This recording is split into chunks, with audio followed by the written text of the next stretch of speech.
Eu quero contar uma história para vocês que reflete muito o momento em que muitos homens se encontram hoje. Essa história ela se passou nos Estados Unidos, é uma história verídica. Como protagonista nós temos Jack, que é um pai de família, Sarah, sua esposa, e seus 2 filhos que estavam juntamente com eles no carro em uma viagem rumo a um destino aí desconhecido.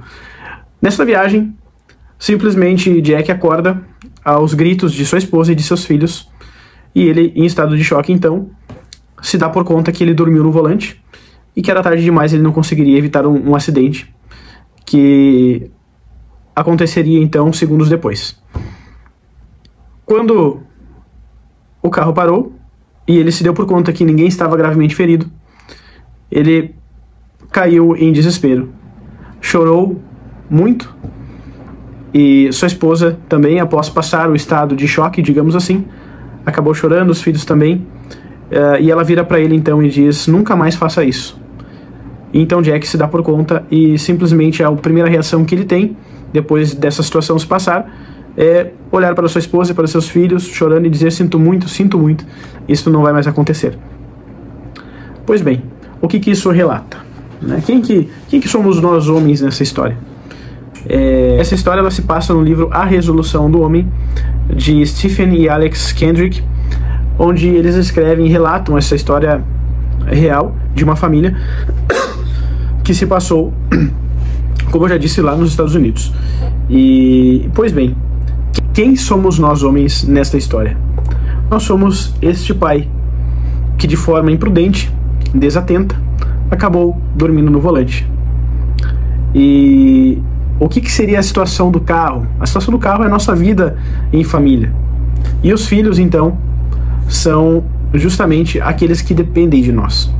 E a nossa esposa, nessa situação, nessa circunstância, que é a nossa vida, a nossa realidade, acaba se deparando muitas vezes com um homem desatento, com um homem à deriva, sem propósito, sem noção de finalidade, sem autoconhecimento, e um homem totalmente despreparado, ou às vezes não é nem um homem despreparado, mas sim um homem que tem consciência do seu papel, do seu dever, mas não executa porque passa por algum momento de dificuldade e não busca ajuda, não busca passar por essa situação de forma madura. Isso ilustra, meus caros, a situação na qual muitos homens hoje se encontram, que é uma situação de despreocupação, é uma situação de estar perdido no seu propósito, nas promessas que foram feitas para sua esposa diante do sacerdote no dia do matrimônio e diante de Deus. E isso reflete o quanto a posição de liderança sobre as nossas famílias ela reflete essa imagem deste pai, que como condutor deste veículo nós somos condutores da nossa família, nós somos o cabeça, como já diz São Paulo aos Efésios. E nesse tempo, quando nós não tomamos consciência das nossas responsabilidades, nós colocamos as nossas famílias em perigos espirituais, em perigos morais, em perigos aí que podem não ter mais volta, seja na educação dos nossos filhos, seja na vivência do nosso matrimônio. Situação muito prática naqueles momentos em que nós simplesmente brigamos, nós simplesmente discutimos, nós simplesmente nos emburramos com uma situação e acabamos aí não tomando as rédeas da nossa casa como deveríamos. E, consequentemente, esta não postura de homem, de pai, pode levar à perdição a nossa família.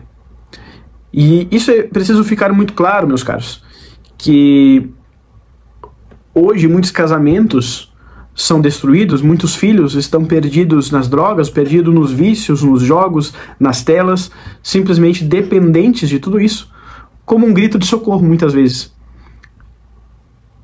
Pela ausência do pai, as esposas tendo que assumir responsabilidades que não são delas, pela inoperância do homem nas suas responsabilidades no lar, nas suas responsabilidades naturais e nas suas responsabilidades sobrenaturais, que é gerar a cada dia no seu matrimônio o Cristo, que é gerar a cada dia na educação dos seus filhos a mesma devoção e a mesma atenção que São José nutriu com o seu filho adotivo Jesus. E por consequência desta inoperância, muitas mulheres hoje estão sobrecarregadas, estressadas, esperando que o homem da sua vida acorde. O homem que ela escolheu para ser seu marido. Esperando que este homem acorde novamente e assuma a direção e assuma o volante para que sua família não acabe à beira de um precipício. Por isso, antes que seja tarde demais, é importante você parar e refletir sobre como anda a tua vida com a tua esposa e com os teus filhos.